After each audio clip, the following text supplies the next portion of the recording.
दिन छै रूसल बहिन छै पुरला नहीं भैया हकार। पाबन बीतल ई सुन हमार, पाबन बीतल ई सुन हमार। राखी के दिन छै रूसल बहिन छै पुरला नहीं भैया हकार। पाबन बीतल ई सुन हमार, पाबन बीतल ई सुन हमार।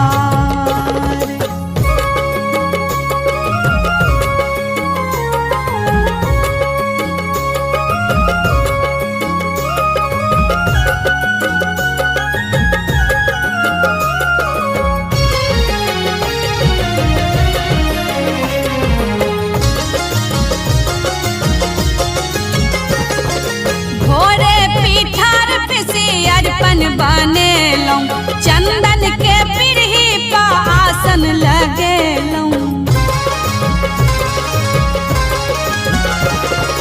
भोरे पीठार पे से अरपन बनेलौ चंदन के पीढ़ी पा आसन लगेलौ।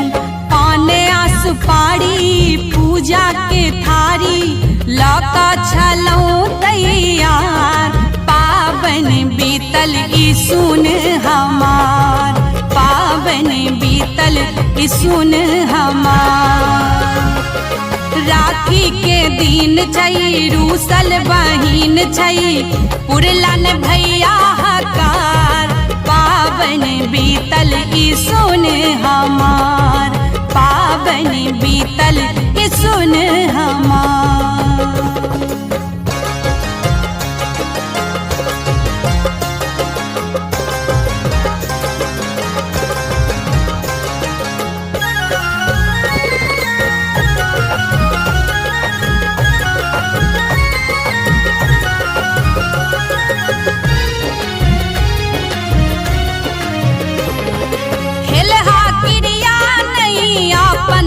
भेला छोटकी बहिन के बहुत कनेला।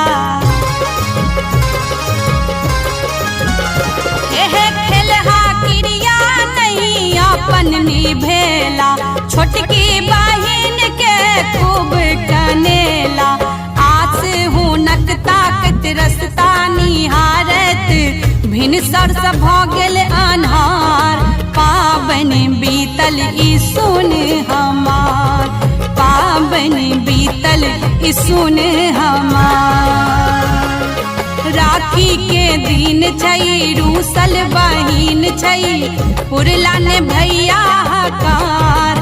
पाबन बीतल ई सुन हमार, पाबन बीतल ई सुन हमार।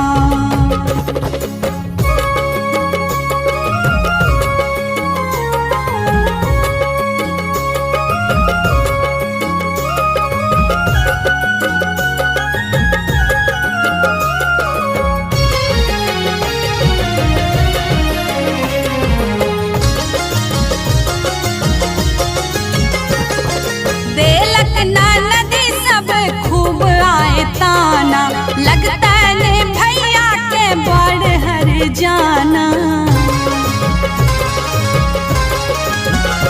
अरे देलक नदी सब खूब आए ताना लगता ने भैया के बड़ हर जाना। हम हूँ नहीं ए बने खूब तरह से बने जहिया छके तन दुआर। पाबन बीतल ई सुन हमार, पाबन बीतल ई सुन हमार। राखी के दिन छै रूसल बहिन छै पुरला नहीं भैया हकार। पाबन बीतल ई सुन हमार, पाबन बीतल ई सुन